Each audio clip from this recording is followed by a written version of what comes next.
என்னோட பேரு ரீமா. நான் கல்லூரி 2ஆம் ஆண்டு படித்து வருகிறேன். எங்கள் வீட்டில் எனக்கு திருமணம் செய்வதற்காக வரன் பார்த்து வந்தார்கள். அப்பொழுது தரகர் மூலமாக ஒரு வரன் வந்தது. என் அம்மா அப்பாவிற்கு அந்த வரன் ரொம்ப பிடித்து போனதால் எனக்கு திருமணம் செய்யலாம் என்று முடிவெடுத்தார்கள். ஆனால் எனக்கு திருமணத்தில் முதலில் விருப்பமில்லை. அதனால் என் அம்மாவிடம் திருமணம் வேண்டாம் என்று கூறினேன்.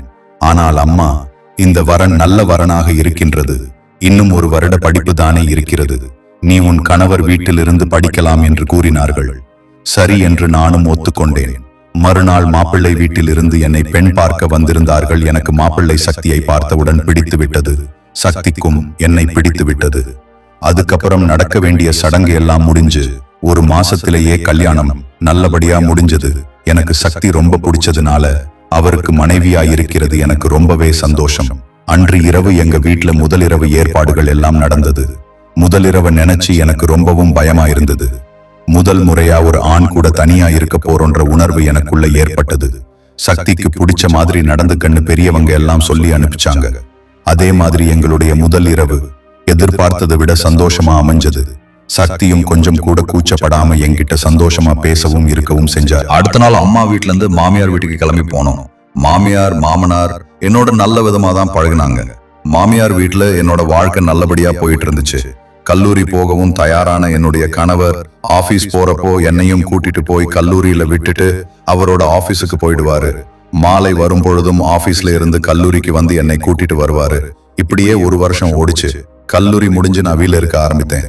சக்தியும் நானும் சந்தோஷமான தாம்பத்தியத்தில் இருந்தாலுமே வீட்டுக்குள்ள சொந்தக்காரங்க அக்கம் பக்கம் உள்ளவங்க ஒரு கேள்வியை மட்டும் கேட்டுக்கிட்டே இருந்தாங்க. என் மாமியார் ஒவ்வொரு மாசமும் நான் தலைக்கு குளிக்கிறப்ப இந்த மாசம் நல்ல செய்தி இல்லையா அப்படின்னு கேட்பாங்க. எனக்கும் ஆசைதான். ஆனா அந்த ஒரு விஷயம் மட்டும் நடக்கவே இல்லை. 1 வருஷம் 2 வருஷம் ஆச்சு, நல்ல செய்தி இல்ல. 2 வருஷம் 3 வருஷம் ஆச்சு, இப்போவும் நான் கர்ப்பமாகவே இல்லை. இப்போ என்னோட மாமியார் ரொம்பவே பதட்டமா ஆரம்பிச்சாங்க. 3 வருஷமா மருமக முழுகாம இருக்கான்னு ரொம்பவே வருத்தப்பட ஆரம்பிச்சாங்க. ஒரு நாள் என்கிட்ட வந்து, ரீமா, நானும் இவ்வளவு நாளா நீ நல்ல செய்தி சொல்வேன்னு காத்துக்கிட்டு இருந்தேன். ஆனா அது நடக்கிற மாதிரியே எனக்கு தெரியல. நீயும் சக்தியும் மருத்துவமனைக்கு போய் மருத்துவர்கிட்ட பரிசோதித்து பாருங்க. இனிமேலையும் குழந்தைக்காக பார்த்துக்கிட்டே இருக்க முடியாது, இன்னைக்கே போங்கன்னு சொன்னாங்க. மாமியார் சொன்னதை கேட்டு அன்னைக்கு சாயந்தரமே நானும் என்னோட கணவரும் ஒரு தனியார் மருத்துவமனைக்கு போனோம். அங்க எங்க 2 பேருக்குமே நிறைய பரிசோதனைகள் செஞ்சாங்க. அதுல எல்லாம் பிரச்சனை எனக்கு இல்ல, என்னோட கணவருக்கு தான் இருக்குன்னு எனக்கு தெரிய வந்தது. என்னோட கணவர் வெளியூர்ல வேலை பார்க்கறதுனால விடுமுறையில மட்டும்தான் வீட்டுக்கு வருவாரு. ஒருவேளை இந்த விஷயம் அவருக்கு தெரிஞ்சா ரொம்பவே கஷ்டப்படுவாருன்னு நான் சொல்லவே இல்லை. மருத்துவமனையில மருத்துவரை பார்த்துட்டு பரிசோதனைக்கு கொடுத்துட்டு என்னோட கணவர் வெளியூருக்கு கிளம்பி போயிட்டாரு. நான் மட்டும் போனதுனாலதான் இந்த விஷயம் எனக்கு தெரிய வந்தது. இத பத்தி உடனே என்னுடைய மாமியார் கிட்ட சொன்னேன். அவங்க இத கேட்டுட்டு ரொம்பவே வருத்தப்பட்டாங்க. எனக்கு குழந்தை இல்லாததை பத்தி அக்கம் பக்கம் இருக்கிறவங்க எல்லாரும் கிண்டல் பண்ணி பேச ஆரம்பிச்சுட்டாங்க. இதை கேட்டு என்னோட மாமியாருக்கு ரொம்பவே கோபம் வந்தது. நானும் என்னோட மாமியார் இந்த பிரச்சனையை எப்படியாவது தீர்த்து வைக்கிறதுக்காக வேற மருத்துவமனையில சிகிச்சை எடுத்துக்கலாமே சொல்லுவாங்கன்னு நினைச்சேன். ஆனா அவங்க சொன்னதை கேட்டு ஒரு நிமிஷம் எனக்கே அவ்வளவு அதிர்ச்சியா இருந்தது. மாமனார் கிட்ட மாமியார் கணவர் கிட்ட இருக்கக்கூடிய பிரச்சனைய பத்தி சொல்லியிருக்காங்க. அதுக்கு அவங்க ரொம்பவே வருத்தப்பட்டு இருக்காரு. மருமக வயித்துல நம்ம குடும்ப வாரிசு வரணும், அதுக்கு நீங்க தான் ஏதாவது பண்ணணும்னு சொல்லியிருக்காங்க. இதை கேட்ட வரும், நான் என்ன பண்றது, சிகிச்சை எடுக்கட்டும், அப்ப சரியாகும் தானே என்று சொல்லியிருக்காரு. இதுக்கு என்னோட மாமியார் அதுக்கெல்லாம் ரொம்ப நாள் வெயிட் பண்ணணும், அது வரைக்கும் அக்கம் பக்கத்துல உள்ளவர்களை என்னால சமாளிக்க முடியாது. அதனால நீங்க மருமகள் கூட இருந்து சீக்கிரமே குழந்தை பெற்றுக் கொடுங்க, நமக்கும் நம்ம வாரிசு வந்துரும்னு சொல்லியிருக்காங்க. இத கேட்ட அவர், உனக்கு என்ன பைத்தியமா, மகனோட மனைவி கூட நான் எப்படி இருக்க முடியும், அதெல்லாம் தப்பு, என்னால முடியாது அப்படின்னு சொல்லி மறுத்திருக்காரு. ஆனா மாமியார் பேசி பேசி அவரோட மனச மாத்திருக்காங்க. என்கிட்ட சொன்னா நான் ஒத்துக்க மாட்டேன்னு நினைச்சு இரவு நேரத்துல எனக்கு பால்ல தூக்க மாத்திரை கலந்து கொடுத்து மாமனாரை என்னோட அறைக்கு அனுப்பி வச்சிருக்காங்க. இது எனக்கு சுய நினைவில்லாதப்ப நடந்திருக்கு. என் மாமனார் தினமும் என்கிட்ட தப்பா நடந்திருக்காங்க. இதுக்கே என்னோட மாமியார் உதவியா இருந்திருக்காங்க. ஒவ்வொரு நாள் தினமும் காலையில எந்திரிக்கிறப்போ அடிச்சு போட்ட மாதிரி உடம்பெல்லாம் வலிக்கும், என்னுடைய ஆடையெல்லாம் கலைந்திருக்கும். சில நாள் இத நான் பெருசா எடுத்துக்கவே இல்லை. இப்படியே 2 மாசம் ஓடி போச்சு. என்னோட உடம்புல ஒரு சில மாற்றங்கள் வந்ததை நான் உணர ஆரம்பிச்சு. அடிக்கடி எனக்கு வாந்தி மயக்கம், ரொம்பவே சோர்வா இருக்கிற மாதிரி உணர ஆரம்பிச்சேன். ஒரு மருத்துவரை பார்த்து பரிசோதித்தால் பரவாயில்லை என்று யோசிச்சு சாயந்தர நேரத்துல மருத்துவமனைக்கு போன. அங்க மருத்துவரை பார்த்து அந்த மருத்துவர் சொன்ன விஷயம் எனக்கு ரொம்பவே அதிர்ச்சியா இருந்தது. வாழ்த்துக்கள், நீங்க அம்மா வாங்க போறீங்க என்று கூற, இதை கேட்டதுமே என்னால சந்தோஷப்பட முடியல.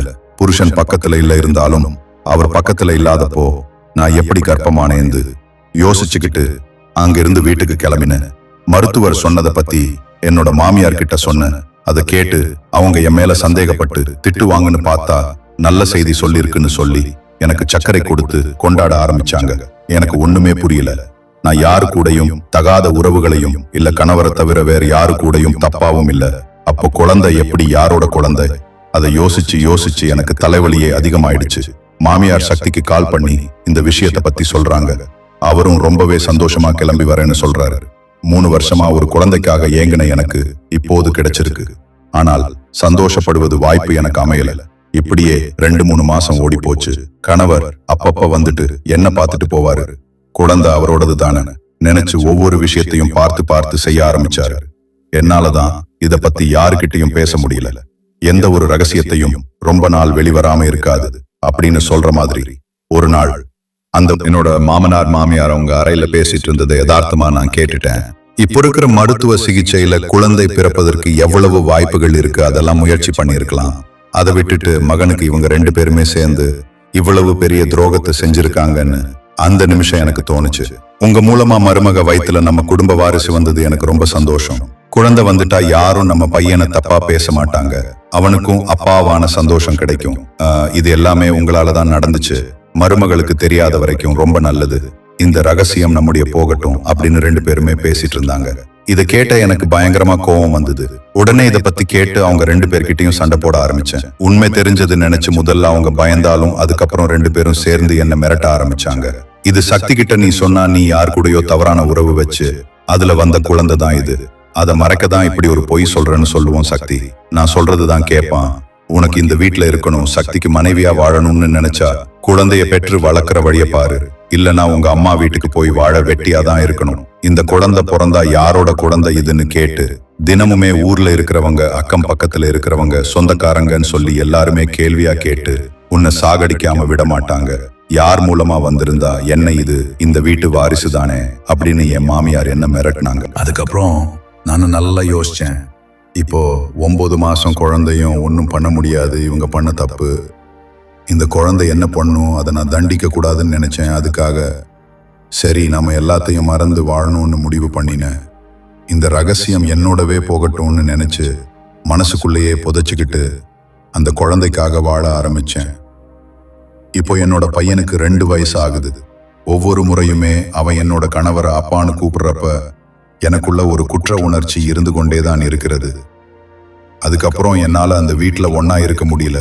அதனால என் கணவர்கிட்ட கேட்டு நீங்க அடிக்கடி வெளியூர் போயிட்டு வர வேண்டாம்னு சொல்லிட்டு அங்கேயே நம்மளுக்கு வீடு பாருங்கன்னு சொல்லி நான் அவர் கூடவே தனி கொடுத்தனும் போயிட்டேன். என் பெயர் ராஜேஷ். நான் சென்னையில் வசித்து வருகிறேன். என் கல்லூரி படிப்பை முடித்து வேலைக்கு செல்ல தயாரானி. ஆனால் சென்னையில் எனக்கு ஏற்ப வேலை கிடைக்காததால் நான் மிகவும் வருத்தத்தில் இருந்தேன். எங்கள் குடும்பத்தில் நான், அம்மா, அப்பா, தம்பி என்று 4 பேர் உள்ளோம். என் குடும்பம் நடுத்தர குடும்பம். அதனால் கட்டாயம் வேலைக்கு செல்ல வேண்டும் என்ற நிலைமை கிடைக்கும். வேலைக்கு செல்லலாம் என்று முடிவு செய்து கிடைக்கும் வேலைகளை செய்து வந்து கொண்டிருந்தேன். அப்பொழுது எனக்கு ஒரு கம்பெனியில் வேலை கிடைத்தது. அந்த வேலையை செய்ய ஆரம்பித்தேன். இப்படியே கொஞ்ச நாள் சென்றது. அங்கு வேலை பார்த்து கொண்டு நிறைய இடத்தில் வேலை தேடி எங்கும் வேலை கிடைக்கவில்லை. என் மாமா ஒரு பெரிய அலுவலகத்தில் வேலை செய்கிறார். அவரிடம் அவர் வேலை செய்யும் இடத்தில் வேலை இருந்தால் சொல்லுங்கள் என்று சொல்லி வைத்திருந்தேன். என் அத்தை கல்யாணமாகி அவள் கணவருடன் பெங்களூரில் குடிபுகுந்து விட்டார். அவள் பெயர் அனாமிகா. பார்ப்பதற்கு அழகாக இருப்பார். மாமா ஒரு பிரபல தொழில்நுட்ப பொறியியல் கம்பெனியில் வேலை பார்த்து கொண்டிருந்தார். அவர்களிடமிருந்து அழைப்பு வந்தது. அவள் என்னிடம், ராஜேஷ், உன் மாமா கம்பெனியில் வேலை உள்ளது என்று சொன்னால் நான் அந்த வாரம் சனிக்கிழமை தேவையான உடைகளை எடுத்துக்கொண்டு அன்றிரவு கிளம்பினேன். சென்னையிலிருந்து ரயில் பயணம் தொடங்கியது. காலை அங்கு சென்றதும் மாமா வந்து அழைத்து சென்றார். ஒரு 10 நிமிடமானது. ரயில்வே ஸ்டேஷனிலிருந்து வீட்டுக்கு செல்ல வீட்டிற்கு வந்ததும் அத்தை கதவை திறந்து என்னை உள்ளே வா ராஜேஷ் என்று அழைத்தாள். அவள் அப்போது ஒரு மெல்லிசான உடை அணிந்திருந்தார். அவர் என் தந்தையின் தங்கை என்பதால் அப்போது அவள் மீது எந்த தவறான எண்ணமும் இல்லை. அவள் மேல் நல்ல மதிப்பும் மரியாதையும் இருந்ததால் அவளை அப்போது தவறாக பார்க்க தோணவில்லை. பெங்களூரில் இது போன்றிருப்பது சகஜம்தான் என்று எடுத்துக்கொண்டு உள்ளே சென்றேன். உள்ளே சென்றதும் எனக்கு ஒரு அறையை காட்டி அதில் நீ தங்கிக்கொள் என்று சொன்னார். என்னை குளித்துவிட்டு வா, களைப்பாக இருப்பாய் என்று சொல்லிவிட்டு சமையல் அறை சென்றார்.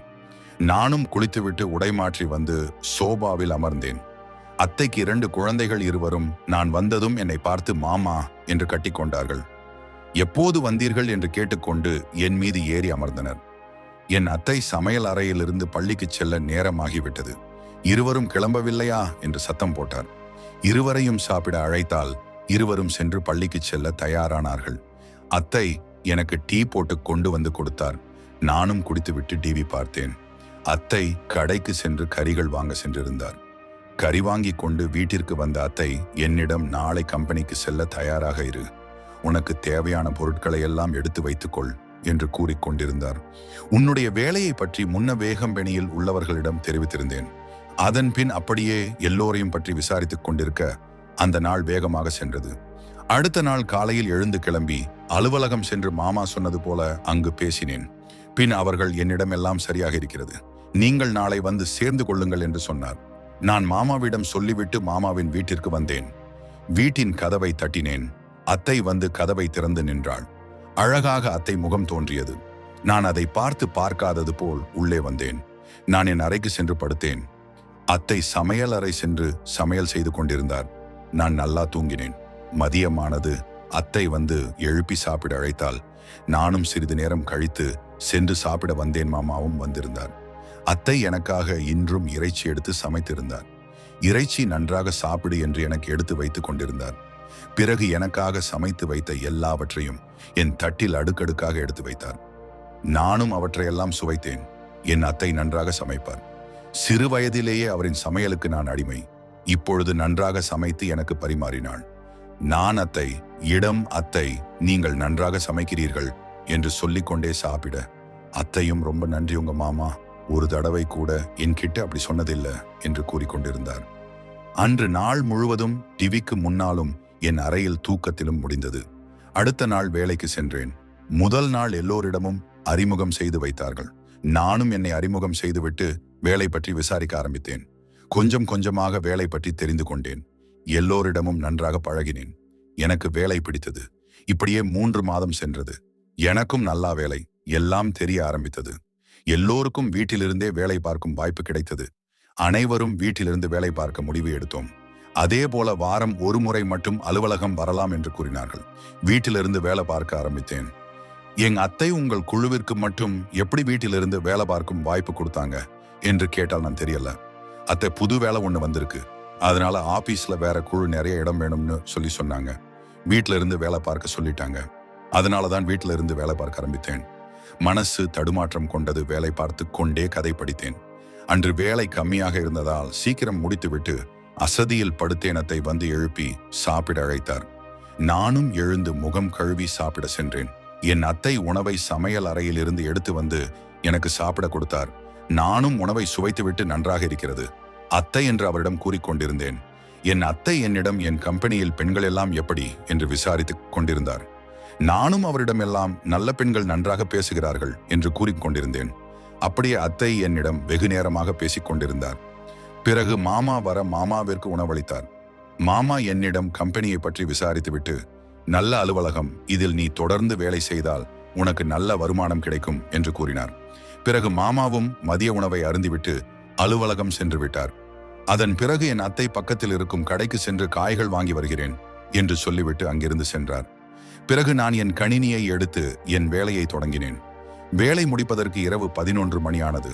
அந்த நாள் அப்படியே சென்றது. அதன் பின் வேலை அதிகமாக. இப்படியே வீட்டில் வேலை பார்க்கவும் அலுவலகம் 1 நாள் சென்றும் 1 மாதம் கடந்தது. எங்கள் ப்ராஜெக்ட் வேலைகள், என்னுடைய வேலையை நான் முடித்து விட்டேன். மற்றவர்களுக்கு உதவி பண்ணினேன். வேலையை வேகமாக முடிக்க கொஞ்சம் நேரம் நிறையவே கிடைக்கும்.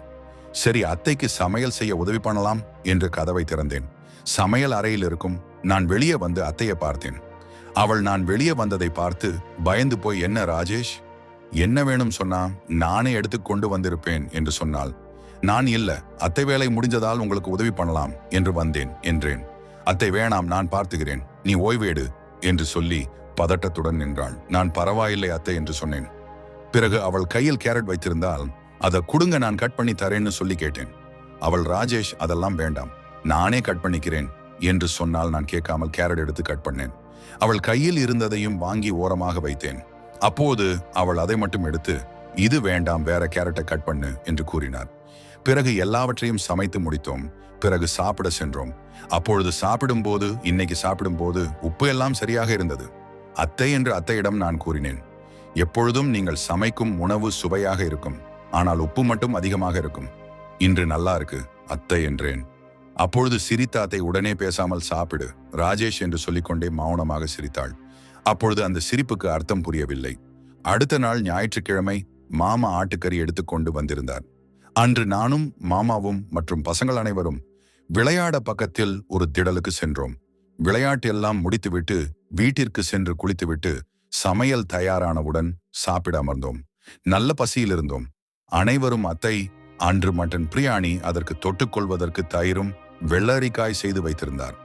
அத்தையிடம் பிரியாணி அருமையாக உள்ளது, ஆனால் தயிர் பச்சடியில் மற்றும் உப்பு அதிகமாக இருக்கிறது, ஏன் என்று தெரியவில்லை என்று அத்தையிடம் கேட்டதற்கு நான் சரியாக தான் செய்தேன். உனக்குத்தான் உப்பு அதிகமாக தெரிகிறது போல என்று கூறினார். நானும் சரி என்று அந்த உணவை சாப்பிட ஆரம்பிக்கும் 2 நாட்கள் கழித்து என் அத்தைக்கு திருமண நாள் வந்தது. நான் காலையில் எழுந்தவுடன் அத்தைக்கு திருமண நாள் வாழ்த்துக்களை சொல்லிவிட்டு அத்தையிடம் அன்று செய்தது போலவே பிரியாணி செய்து தர சொன்னேன். அவரும் சரி என்று சொல்லி மாமாவிடம் சிக்கன் எடுத்து வந்து கொடுத்துவிட்டு வேலைக்கு செல்ல சொன்னார். மாமாவும் சிக்கன் எடுத்து வந்து கொடுத்துவிட்டு வேலைக்கு சென்றார். நானும் வேலை பார்க்க ஆரம்பித்தேன். ஒரு 11 மணி போல் என் அத்தை எனக்கு டீ போட்டு கொடுத்தார். டீயை குடித்துவிட்டு என் வேலையில் மும்மரமாக வேலை செய்து கொண்டிருந்தேன். 1 மணி நேரம் பின் ஏதோ சத்தம் கேட்க அமைதியாக இருந்து கதவு துவாரம் வழியாக பார்த்தேன். அப்போது என் அத்தை செய்யும் செயலை பார்த்து அதிர்ந்து போனேன். நான் அப்போதுதான் நன்றாக கவனித்தேன். அது வெள்ளரிக்காய். அந்த வெள்ளரிக்காயை என் அத்தை தனியாக எடுத்து வைத்திருந்தாள். ஒரு 10 நிமிடம் சென்று வெளியே வந்தேன். அவள் எனக்கு தெரியாது என்று நினைத்து எதுவும் நடக்காதது போல வேலை பார்த்து கொண்டிருந்தாள். அன்று சாப்பிட்ட பின் மாமா கேக் வாங்கி கொண்டு வந்தார். அதை கட் பண்ணி எல்லோரும் சாப்பிட்டோம். அன்றிரவு சரியாக தூக்கமில்லை. அத்தை செய்தது கண் முன் வந்து சென்றது.